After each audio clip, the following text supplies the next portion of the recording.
Less can actually be more. And in today's episode, we're going to go over exactly why doing less might make you healthier. I just got back from vacation where I was gone for about a week, and it was really nice to disconnect from everything.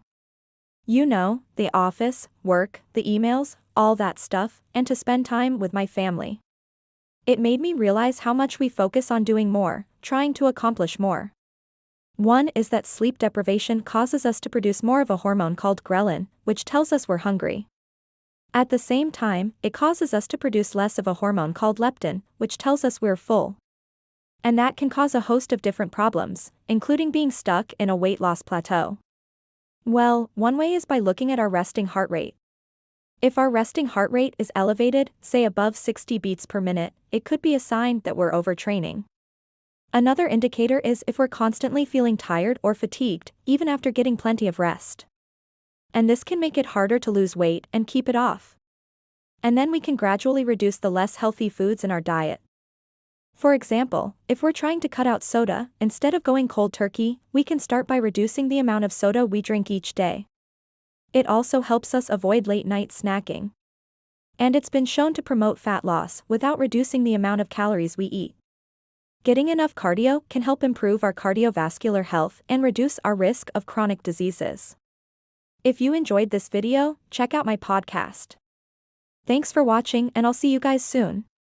And restricting certain foods or reducing our calories can help us avoid nutrient deficiencies. Remember, balance is key. We don't want to go too far in either direction. Doing too much cardio, for example, can lead to overtraining. Restricting too many calories or too many nutrients can lead to deficiencies. And getting too little sleep can leave us feeling fatigued and stressed out.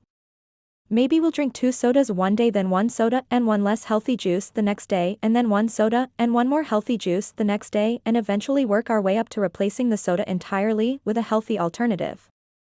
It can also lead to nutrient deficiencies if we're not careful. So instead of eating 3 meals and several snacks throughout the day, we can restrict those meals to a 6-hour window, for example, and then fast for the remaining 18 hours. During the 6-hour window, we can eat whatever we want. It's the restricting the time we eat that promotes fat loss. There are several different ways to approach intermittent fasting. About 16/8 is the simplest way. This involves fasting for 16 hours and then having an 8-hour feeding window. So for example, we might eat from noon to 6 p.m. and fast for the remaining 16 hours. Other popular options include the 5-2 diet, where we eat normally for 5 days and then restrict our calories to 500 for 2 days. Or we could do something called the Eat-Stop-Eat diet, where we eat normally for 7 days and then we fast for the 8th day.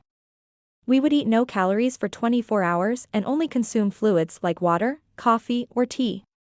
Now, this doesn't mean that we can't ever temporarily restrict calories or restrict certain foods to help us reach our goals. It just means that we don't want to do it to the point where we are causing our body to go into a starvation mode. This can be a sign that we're not allowing our body to recover from the cardio that we're doing. Another indicator that we are overtraining is if we find ourselves skipping workouts or not sticking to our exercise plan. When we're feeling burned out, our body is telling us that it needs a break. It can also cause hormonal changes, such as an increase in the stress hormone cortisol and a decrease in the sex hormones like testosterone and estrogen. Well, most experts agree that doing about 150 minutes of moderate intensity cardio per week is sufficient for improving cardiovascular health and for weight loss. We can spread this out over the course of the week, so it's about 30 minutes of cardio 3 to 5 days per week. Now, obviously, if we're training for a marathon or some other endurance event, we'll need to do more than this. But for most people, 150 minutes of cardio per week is sufficient. It can also cause us to lose lean muscle mass because our body thinks it's being attacked by a pathogen and it's trying to conserve energy. That can lead to fatigue, low energy, trouble concentrating, and decreased immune function. So if we're not getting enough sleep, we are going to feel hungrier throughout the day. And then we'd more likely to snack or eat a larger meal at the next mealtime. Also, lack of sleep causes our body to produce more of the stress hormone cortisol. Now, when it comes to nutrition, it's very common for people to want to restrict certain foods or to restrict their calories. For example, some people will cut out entire food groups like carbohydrates or fats, thinking that this will help them lose weight. Or they'll drastically reduce their calorie intake, maybe from 2,000 calories down to 1,000 calories per day. The problem is that when we severely restrict certain foods or when we severely restrict our calories, our body can go into a starvation mode. And cortisol can promote fat storage around the midsection. So if we're not getting enough sleep, we're more likely to gain belly fat. And when we try to do more, oftentimes our health suffers. And other studies that show that sleeping more actually helps preserve muscle mass while we're losing weight. So what's the bottom line? Well, most experts agree that sleeping anywhere from 7 to 9 hours per night is best for weight loss. Now, this may vary person to person. Some people may function well on 6 hours of sleep while others need 9 hours.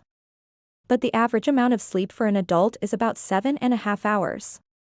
So most adults should be aiming for about 7 to 9 hours per night. So I wanted to talk about 3 different ways in which doing less can actually help us out. Number 1 is sleep. There are many studies now that have shown that sleeping more actually helps with weight loss. In one study, they took lean individuals and overweight individuals, and they basically forced them to try to lose weight by dieting and exercising. But they had some of these people sleep only 4 hours a night, while others slept 8 hours a night. The group that slept 8 hours lost more weight than the group that slept 4 hours, even though both groups were put through the same diet and exercise regimen. Why does this happen? Well, there are a couple different reasons. Now, there are other studies that show that sleeping more doesn't cause weight gain. Number 2 is cardio. Now, doing cardio, in general, is good for our health, but too much cardio can actually lead to overtraining. How do we know we've reached a point where we're overtraining? So how do we know how much cardio is too much? Number 3 is restriction. This is called the adaptive thermogenesis response, where our body tries to conserve energy. So we slow our metabolism down to compensate for the reduced calories. So instead of restricting certain foods or drastically reducing our calories, it's a better idea to focus on adding in nutrient-dense foods, things like fruits, vegetables, lean proteins, and whole grains. Another way to approach this is to restrict the time we eat during the day. This is called intermittent fasting. The great thing about intermittent fasting is that it allows us to eat the foods we enjoy without feeling deprived. In summary, doing less can actually help us accomplish more.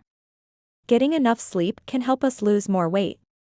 So the takeaway is to find a balance that works for you. Thank you for watching. Kindly subscribe to GreenShark for more educational videos on health. Let us know what you think about this video in the comments section. Like and share this video to spread the word. Thank you.